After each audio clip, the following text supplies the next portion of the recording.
Hello and welcome, I am Arumba. Thank you for joining me. We're on episode number 66 of Let's Play the Restoration of Rome. Let's take a look around the world. I haven't done that in a while, I apologize. So England is apparently really messed up. They are Norse Catholic. They have not embraced the orthodoxy that we have imposed upon them. We have quite a bit of Catholics still in England, and they're completely fractured. There seems to be a huge war going on right now. It's the English Civil War for seniority succession. Lots of people, lots of independent little dukes are rising up against the Queen. 84% in favor of her, though. So her little tiny little bit of land is actually putting down all of these individual dukes. Probably just because she had either more money, more mercenaries, or she was just 51-year-old hunchback homosexual. That's a pleasant thought. We still have some people in Scotland who are Norse. Ireland is Irish Orthodox. Was that guy possessed? No, he's just wounded, okay. The Muslim dynasties are pretty fractured. We lost the monstrous Umayyad dynasty a long time ago. Mali is West African Mande. Mali's come back with a vengeance, really. And of course, we took some land from these guys, so we're kind of tipping the balance of power over here. Barcelona is somehow independent. Looks like it was conquered by a Norse Catholic, actually. And it's Ofig the Conqueror. He's a Norse Catholic. He's a bastard. Legitimized bastard. Off Cartmel. How can you be a legitimized... Oh, customized house. You can't customize his dynasties, you have to be... Oh, so that's part of the customizer pack. We should play with that a little bit more. So apparently, how can you be a bastard of a dynasty? Unless... maybe it's because he started his own little branch. Interesting. Well, let's go check out our dynasty. We'll go to the dynasty tree. Customize house. Oh, cool! That's nice. We can change it at any point now, and we can also change some of the other stuff. Style. That's cool. I like that. I like when they add stuff like that. Makes the game more fun. I'm not going to play with it or probably ever look at it again, but it's cool. I appreciate the fact that they've added that in. Now if they could just make it so that your sigil, your house sigil, actually showed up somewhere and actually mattered. I mean, it shows up here and it shows up here. It doesn't show up on the map. It doesn't show up on these little flags. These little flags are all about the titles. Right? So that's the title. That's the flag of the Roman Empire. So when you see... there it is right there. That one and that one. When you see my little armies, what flag is that? What does that look like? Does it look like that one? You're right. It does. Does it look like this one? No. It does not. Just thought I'd point that out. So the little dynasty flag is mostly useless, I think. Oh, we have technology. Can we get military siege tech? That's all I care about. No? We can get town economy tech, apparently. Well, let's take Noble Customs. Let's take... castle infrastructure. And then I'm just going to save up either for... We could do military organization, but I think I'm just going to keep doing siege equipment since I'm doing so much slow sieges. Now, they may try to take some land back, but I'm confident we'll get it all eventually. I'll just keep moving my men around. And then I've got to kind of give you a seizure here while I tab back and forth between these two map modes to make sure that I'm sieging everything. We're looking for the checkered lines on everything that's red on this screen. So these armies are good. We're just going to kind of let some time go. That one's done.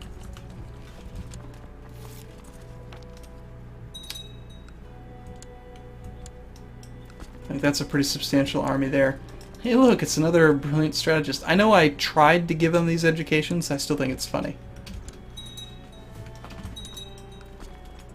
I'll send this army back just to make sure that that one goes away.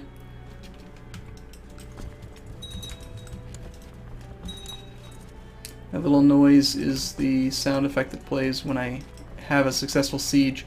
If you disable siege notifications, like the big pop-ups, then you'll get more auditory notifications than normal. Like, one thing that a lot of people have commented on in the past is that, like, I'll be playing and I'll say, oh, I just lost a battle. or I just won a battle, and people will ask me like, how do you know? Like, nothing showed up, or they'll ask like, how come I don't get those sound effects? Well, I don't know why Crusader Kings, like Paradox, did it this way, but if you have the big event notification pop up, then you don't get the sound effect. Like, as an example, let's just send this army over here, see if we can catch it.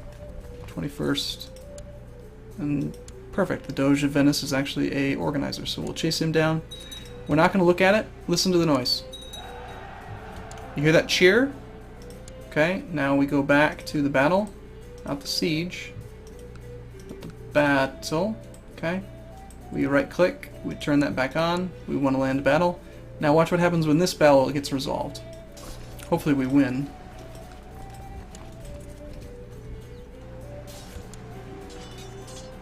Okay, I'm starting to not care about this. But,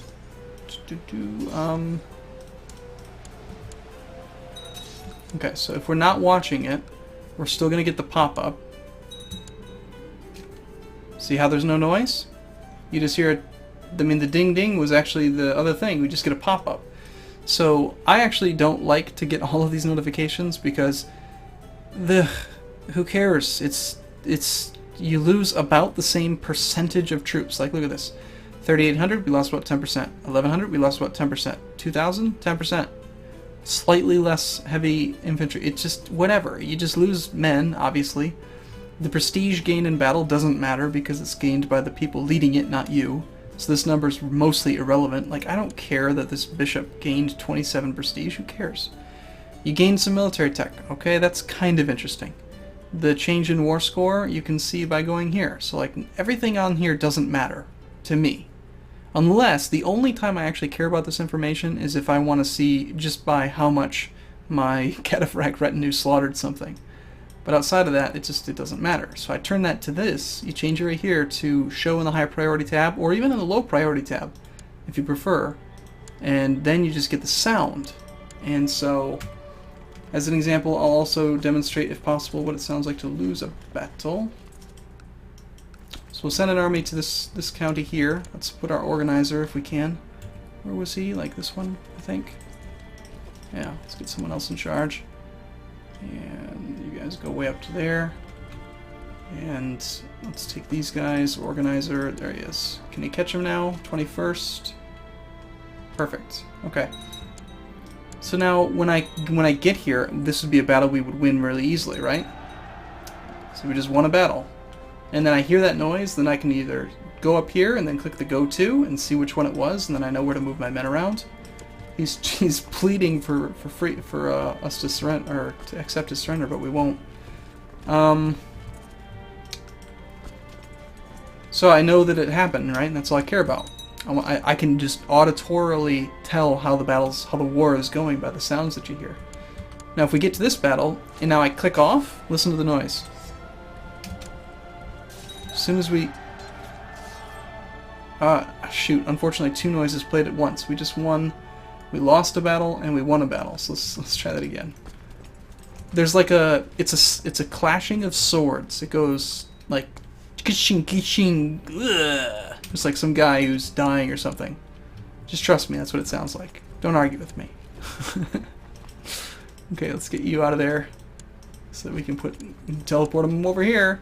And then June 15th. Good. That noise. Did you hear it? I'm sorry, I talked over it. One more time. We won a battle. Okay, so we click off. That means that in 5 days they'll retreat. So, okay, here we go. Okay, ready? Listen. Listen careful. Not that one. That one. Did you hear it? The kashink kashink. It tells you that you lost a battle. So, anyway, the reason I'm mentioning all this is because in the last few videos I've been talking about like keyboard shortcuts and efficiency, and I've just added in no hassles vassals again. And, oh, hey, that's fun. So, Germany apparently has decided that now is the time, since I've slaughtered his entire army. This happens all the time when you try to take over someone's entire province. Germany's faction system has just done some internal calculation and said, we have more men than he does. And so they've decided to rise up against him.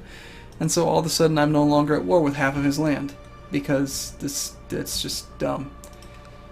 So anyway, let me just finish my train of thought. I was thinking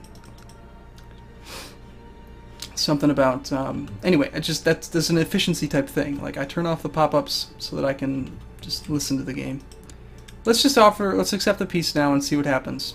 So it says we'll take all occupied territory. So if it works the same way as Hungary, we should take like everything. If it doesn't, then we'll see.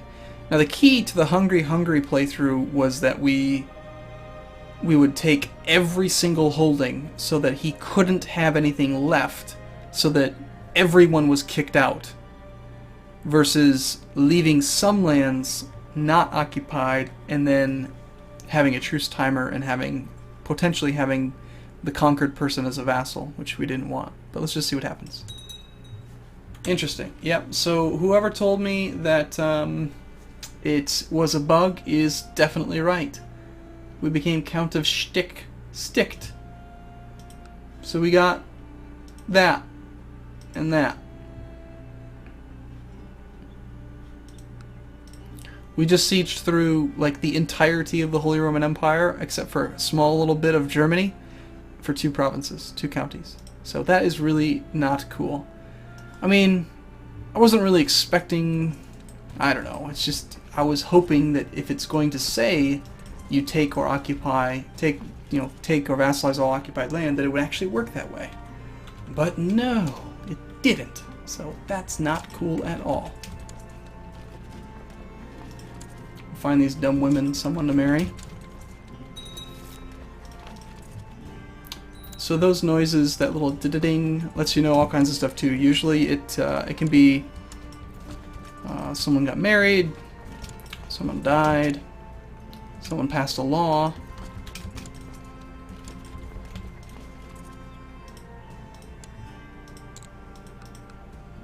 Arumba Caesar, my other grandson. Let's get him a military education. Get some more military men. You always need more military men. That's really frustrating. I really was hoping we could do the world conquest thing quickly with that Casus Belli, but no.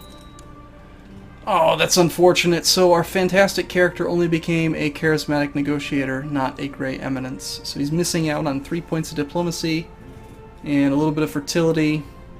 What a failure. God. You dummy. Can we find someone else? I want a different person. You have failed me, son. I expect perfection. Where's the next genius? Do we have any more to choose from? Let's just check. Dynasty, dynasty. And then find the hearts. So, there should be a way to filter this list also. No, I'm just kidding. He'll be fine. But let's get him married to somebody proper. Someone with high diplomacy. 28-year-old Frankish woman. He's a genius, so let's try to find someone who's strong. Preferably someone who's strong with high diplomacy. High-ish diplomacy. I mean, he's already like a perfect character. Everyone's going to be fine with him, but... So the diplomacy score doesn't really matter. Okay, let's try Marshall then, maybe? Maybe we can find a strong one this way. Here we go, we got she's 11. Let's betroth them to her, just so that we get that eugenics program running. And keep on disbanding these troops. I'm glad you've decided to accept. I would have been rather upset with you if you didn't. And these other ones will just disband anywhere. Doesn't matter. So let's press the button, because I don't want to worry about it. Distribute. And I still need to conquer this back. Wow. But it's frustrating trying to get just a single province back from that guy. Okay, well, it's about like 85 degrees in this office right now, so I need to take a break because I am dehydrating like crazy. So thank you for watching. I'm going to take a break and I'll be back in a little bit. Thanks. See you soon.